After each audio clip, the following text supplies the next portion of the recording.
Yo, eto na yung pangalawang ikot. Yan yung sabi niya nung naligaw kami sa circle, nung sumabay ako sa kotse niya nung semis, talagang bad trip.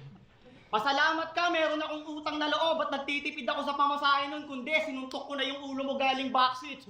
May waste ka na't lahat-lahat, nag-ambag naman ako sa gas, abot langit pa din yung kabako na baka malate tayo dahil sa kukote mo.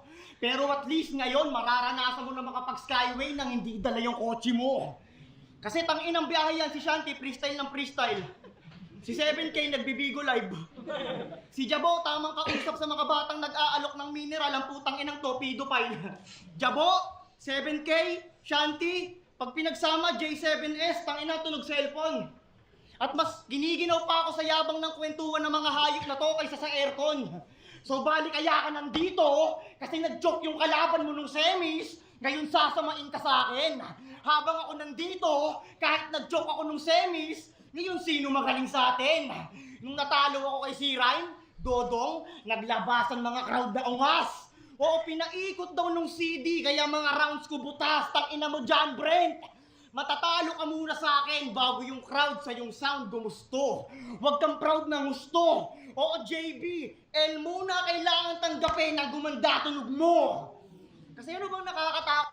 Yan, okay, mas okay itong ano ni Nego G. Start niya dito sa round 2. Nakapag-singit din siya ng magagandang angle at punto. Hindi ko lang natripan yun, yung una niya nga, yung yung storya niya about sa circle para mapasok niya yung punchline niya na Skyway. May mga times lang na ganun si Nego G, parang may mga pinipilit siyang para magamit niya yung punchline niya na wordplay.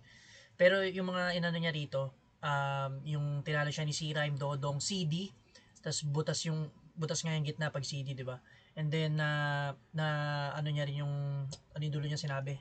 Crowd sa yung sound gumusto. Yung JBL, JB tas L talo nga, L loose, tas si Jabol JBL. Siguro medyo generic pero na ano niya naman, napasukan niya naman ng saktong punchline dun sa nagawa niyang 4 lines. Balik natin. Ungas!